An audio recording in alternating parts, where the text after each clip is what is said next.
Assalamualaikum warahmatullahi wabarakatuh.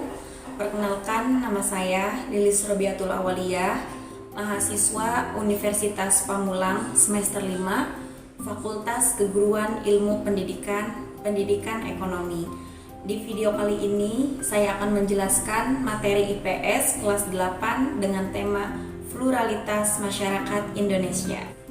Nah, sebelum kita bahas materi inti kita yaitu pluralitas masyarakat Indonesia, sebelumnya teman-teman pasti sudah tahu kan bahwa negara kita itu, negara Indonesia, merupakan negara yang kaya. Selain kaya akan sumber daya alam, negara Indonesia pun kaya akan keragaman suku bangsa, keragaman agama, keragaman ras, keragaman budaya, dan keragaman yang lainnya. Nah, dengan keragaman tersebut menunjukkan bahwa negara Indonesia itu merupakan negara yang bersifat pluralitas. Nah, kalau melihat arti di atas tadi, tentunya teman-teman pasti sudah bisa menyimpulkan kan apa sih itu pluralitas. Nah, langsung aja di sini aku kasih tahu ya. Ini pluralitas itu apa sih? Nah, pluralitas itu berasal dari kata plural yang artinya jamak. Sedangkan pluralitas masyarakat Indonesia ini merupakan kemajmukan. Kalau kita bicara kemajmukan atau keragaman, ada istilah lain yang berkaitan dengan keragaman. Kira-kira apa ya teman-teman, ada yang tahu nggak apa sih istilah yang bersangkutan dengan keragaman? Itu ada di materi sebelumnya ya, udah kita bahas dari materi sebelumnya, yaitu multikultural.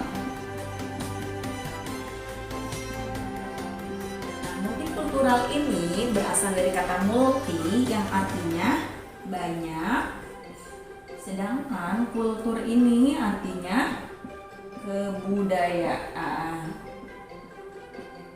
Berarti dapat disimpulkan bahwa masyarakat multikultural ini merupakan masyarakat yang mempunyai budaya lebih dari dua. Nah, dari keragaman itu salah satunya ada apa aja teman-teman? Yang pertama, dari pluralitas ini di sini ada keragaman suku bangsa,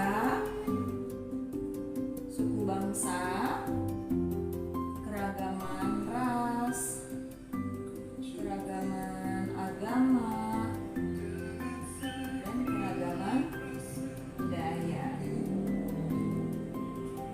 Nah, yang pertama yaitu keragaman suku bangsa. Banyak sekali ya teman-teman ya suku bangsa di negara Indonesia. Kira-kira teman-teman ada yang tahu nggak berapa jumlah suku bangsa kita sih gitu.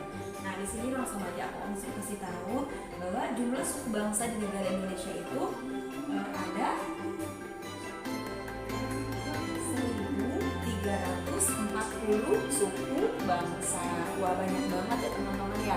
Nah, tapi di sini aku nggak bahas semuanya satu persatu karena banyak banget gitu suku bangsanya. Tapi di sini aku akan bahas suku bangsa berdasarkan pulaunya masing-masing ya teman-teman. Jadi salah satu suku bangsa di negara Indonesia, salah satunya yang pertama yaitu suku Batak. Suku Batak ini berasal dari Sumatera Utara, dan suku Batak pun terpecah lagi. Ada suku Batak Toba, Batak Papak, Batak Mandailing,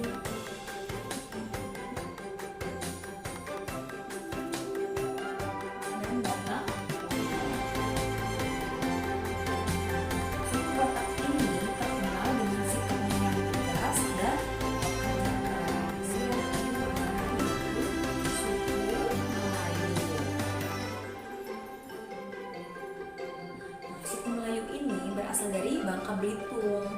Nah, berasal dari Bangka Belitung, dan nama Melayu itu berasal dari sebuah kerajaan yang pernah singgah di Sungai Batanghari, dan masyarakatnya itu tersebar sampai ke luar Sumatera mengikuti perkembangan kerajaan Sriwijaya. Nah, nanti teman-teman boleh sekilas searching ataupun lihat di YouTube terkait kerajaan Sriwijaya, karena kalau kita bahas terkait kerajaan Sriwijaya itu sangat panjang banget ya teman-teman ya, nanti kita waktunya nggak sampai. Yang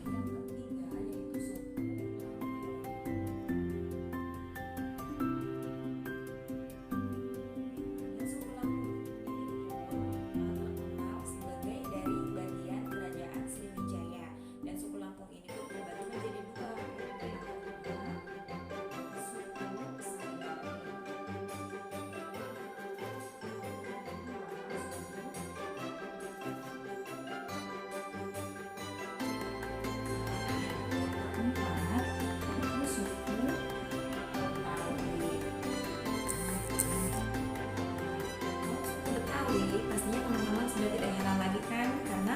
sekeliling kalian banyak banget ya yang suku Betawi gitu.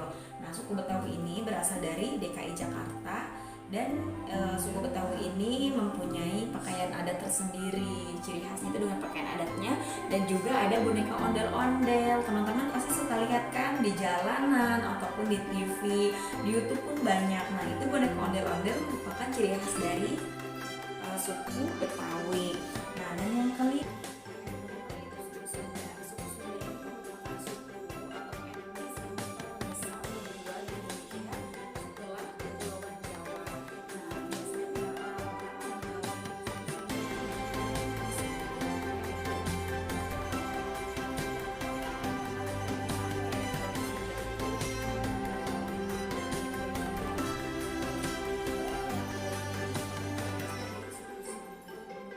selanjutnya yaitu macam-macam ras yang ada di negara Indonesia.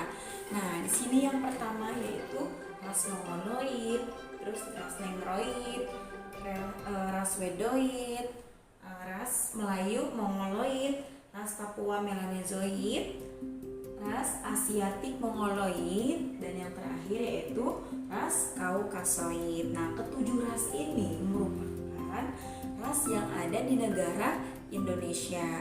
Nah, yang pertama yaitu ras Mongoloid. Nah, di sini teman-teman bisa melihat ya, ini gambar menunjukkan atau memperlihatkan seseorang yang mempunyai atau yang rasnya Mongoloid. Nah, kira-kira setelah teman-teman melihat, kira-kira ciri-cirinya apa aja ya yang berada di Mongoloid? Nah, di sini teman-teman bisa lihat, di sini kulitnya hitam atau ada juga yang sawo matang, matanya agak tipis, matanya sipit. Nah, terus bola matanya itu lebih identik kecoklat-coklatan dan tubuhnya itu lebih kecil dari Kaukasoid. Nah, ras Mongoloid ini dia berasal dia adanya di Jawa, Madura, Sumatera, Kalimantan, dan di Papua. Ya. Nah, dan selanjutnya ras Negroid. Nah, di sini teman-teman bisa lihat ras Negroid, kira-kira ciri-cirinya apa ya? Nah, ras Negroid ini teman-teman bisa lihat bahwa orang yang beras Negroid ini kulitnya itu berwarna hitam.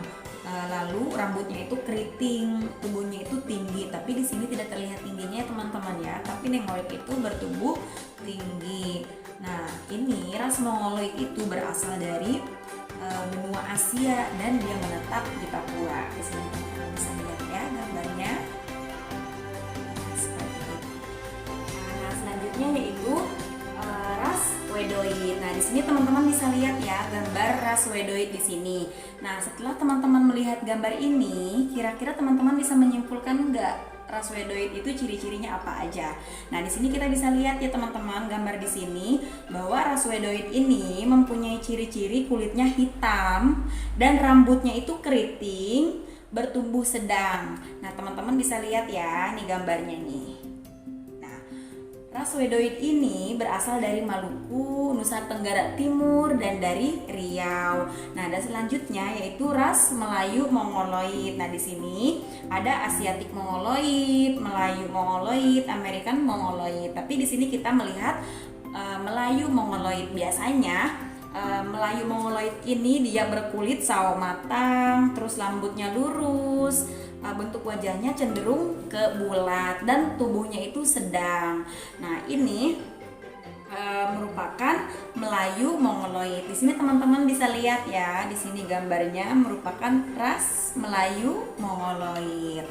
Selanjutnya yaitu ras Papua Melanezoid. Nah, teman-teman bisa lihat juga nih gambarnya.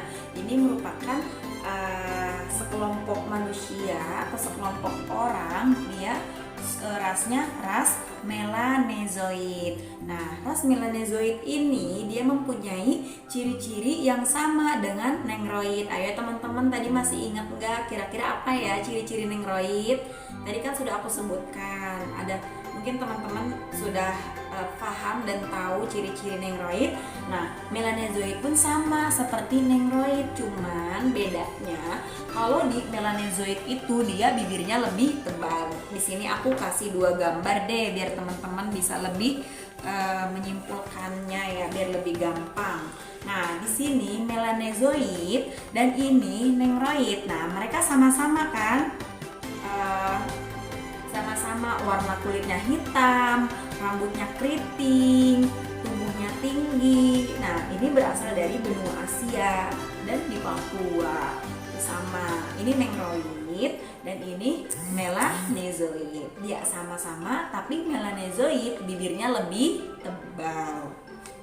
Selanjutnya yaitu Asiatic Mongoloid. Nah, Asiatic Mongoloid berarti tadi kita sudah bahas ya teman-temannya yang Mongoloid. Tadi aku sudah sedikit membahas terkait yang Mongoloid. Nah, di sini pun gambarnya sama. Tapi tadi aku di sini bahasnya yang Melayunya. Nah, sekarang kita bahasnya Asiatic Mongoloid. Nah, di sini kan ada 3 ya teman-teman ya. Kalau kita mau melihat Asiatic Mongoloid di sini dari aku ada dari sebelah kanan. Tapi kalau teman-teman melihat ada di sebelah kiri. Di sini paling pojok sebelah kiri. Nah, di sini Asiatic Mongoloid. Nah, Asiatic Mongoloid ini ciri-cirinya warnanya kuning, matanya itu sipit, bibirnya itu tipis, rambutnya hitam dan cenderung lurus, tinggi badannya rata-rata 155 sampai 165. Nah, teman-teman bisa melihat gambar ini ya yang di sebelah kiri. Ini merupakan ras Asiatic Mongoloid. Nah, yang terakhir di sini ada ras Kaukasoid. Di sini pun aku membawa gambarnya biar teman-teman bisa melihat ras Kaukasoid itu seperti apa sih, gitu. Nah, di sini teman-teman bisa lihat ya. Ini merupakan ras Kaukasoid. Nah, setelah teman-teman melihat gambarnya, teman-teman bisa menyimpulkan nggak ciri-cirinya kira-kira apa ya kalau ras Kaukasoid ini? Nah, teman-teman bisa lihat di sini. Kulitnya itu agak putih, lalu rambutnya hitam atau pirang. Di sini ada yang hitam dan di sini juga ada yang pirang. Hidungnya itu mancung, bibirnya tipis, tinggi badannya rata-rata 165 sampai 180. Dan setelah kita tahu ciri-cirinya ras Mongoloid, Nengroid, Gadoid, Melayu Mongoloid, Papua Melanozoid, Asiatic Mongoloid, Kaukasoid. Nah, teman-teman tadi sudah tahu kan ciri-cirinya. Kira-kira teman-teman itu masuknya ke yang mana ya? Masuk ke Mongoloid, Nengroid dan lain sebagainya. Di situ sekarang teman-teman boleh melihat diri kita sendiri masing-masing. Entah itu kita bercermin ataupun mengenal diri kita. Wah, rambut kita ini keriting atau lurus ya, kulit kita putih atau sawo matang bahkan hitam ya, bibir kita tebal tipis, mata kita sipit atau tidak. Nah, di situ nanti teman-teman bisa menentukan bahwa teman-teman itu kategori ke ras yang mana. Nah, teman-teman boleh ya diperagakan di rumah dan jadi PR buat kalian di rumah, kira-kira apa nih ya aku masuknya ke ras yang mana gitu. Ya teman-teman, selanjutnya yaitu dari keragaman agama. Nah, di sini agama yang ada di Indonesia itu ada 6. Yang pertama agama Islam, agama Protestan, agama Katolik, agama Hindu, Buddha, dan Konghucu. Nah, dari berbagai macam agama di negara Indonesia ini bukan berarti kita itu saling membeda-bedakan antara satu sama yang lainnya. Apakah kita perlu memahami dan belajar terkait agama yang lainnya? Meskipun aku Islam ataupun di antara teman-teman ada yang Protestan ataupun ada yang Katolik, kita tuh di sini tidak mengharuskan harus paham agama kita sendiri. Tidak, boleh kita melihat dan memahami agama yang lainnya dengan tujuan agar kita terciptanya rasa atau sikap saling toleransi dan memberikan kebebasan untuk mereka melakukan ibadah-ibadahnya, karena setiap agama itu pasti dari segi ibadahnya pun berbeda karena masing-masing dia punya caranya sendiri. Nah, di sini teman-teman bisa lihat dari tempat beribadahnya pun dia berbeda. Nah, teman-teman bisa lihat di sini ya. Nah, di sini ada masjid, ada gereja, ada kelenteng, pura, dan vihara. Nah, mereka di sini masing-masing ibadah di tempatnya masing-masing. Kalau Islam kelas, pastinya di masjid. Nah, Protestan dan Katolik ini mereka ibadahnya di gereja, sedangkan Hindu itu di pura. Di sini teman-teman bisa lihat ya. Nah, sedangkan kalau Buddha itu vihara di sini teman-teman bisa lihat. Dan yang terakhir Konghucu itu kelenteng. Seperti itu. Mungkin kiranya sampai di sini aja ya teman-teman pembahasan yang aku bahas di video kali ini. Insya Allah di lain waktu kita akan buat video kembali menjelaskan lebih lanjutnya lagi ya teman-teman ya. Nah, sebelumnya aku ingin mereview atau mengambil kesimpulan bahwa dari apa yang kita pelajari tadi terkait pengertian atau makna pluralitas masyarakat Indonesia, bahwa pluralitas masyarakat Indonesia ini merupakan kemajemukan suatu masyarakat yang ada di negara Indonesia. Nah, di dalamnya ada berbagai macam keragaman, ada keragaman suku bangsa, keragaman ras, keragaman agama, keragaman budaya. Nah, dari suku bangsa ini tadi udah aku sebutkan bahwa jumlahnya itu ada 1.340 suku bangsa, dan tadi kita udah bahas beberapa ya teman-teman ya dari kepulauannya masing-masing. Ras pun begitu. Nah, agama di sini tadi terakhir kita bahas agamanya. Nah, dari hasil apa yang tadi kita bahas sama-sama dan teman-teman di rumah mendengarkan, teman-teman boleh di rumah yang pertama dari segi ras. Nah ya, dari rasnya teman-teman bisa menentukan diri teman-teman masing-masing. Teman-teman masuknya ke ras yang mana? Itu yang pertama. Dan yang kedua, teman-teman dari pembelajaran kita yaitu keragaman agama. Jadi kita karena keragaman agama kita tidak boleh menyalahkan ataupun kita tidak boleh membenarkan salah satu dari agama itu. Masing-masing punya ketentuan dan tata caranya sendiri. Kita di sini harus saling toleransi, harus saling memberi kebebasan. Kayak semisal Islam itu seketika hari raya Idul Fitri, mereka itu menjalankan sholat sunnah Idul Fitri ataupun sholat sunnah Idul Adha, dan mereka pun agama-agama yang lainnya mempersilahkan, dan bahkan ada yang mempunyai tempat memfasilitasi di situ. Salah satu contohnya semisal rumah yang Protestan, sampingnya lapangan besar, sehingga lapangan itu dibuat untuk melaksanakan sholat Idul Fitri. Nah, di situ pun mereka harusnya saling bertoleransi, tidak boleh melarang, apalagi dia berlaku keras untuk tidak terjadi sholat sunnah. Masing-masing punya aturannya tersendiri dan ibadahnya masing-masing. Intinya kita harus saling toleransi. Mungkin hanya itu saja yang bisa aku sampaikan di video kali ini. Mudah-mudahan bermanfaat untuk teman-teman semuanya di rumah ya. Semoga apa yang tadi aku sampaikan di video kali ini bermanfaat untuk teman-teman di rumah, adik-adik kecil terkhususnya yang sekolah di jenjang sanawiyah atau SMP, khususnya kelas 8, karena materi kita pada malam hari ini yaitu materi IPS kelas 8. Nanti mungkin ada teman-teman yang ingin request tema ataupun judul belajar itu apa, nanti kalian boleh ya di bawahnya komentar, Kak aku mau tema ini, aku mau tema itu. Nanti insya Allah di lain waktu kita akan bahas sama-sama lagi ya. Sekian, wassalamualaikum warahmatullahi wabarakatuh.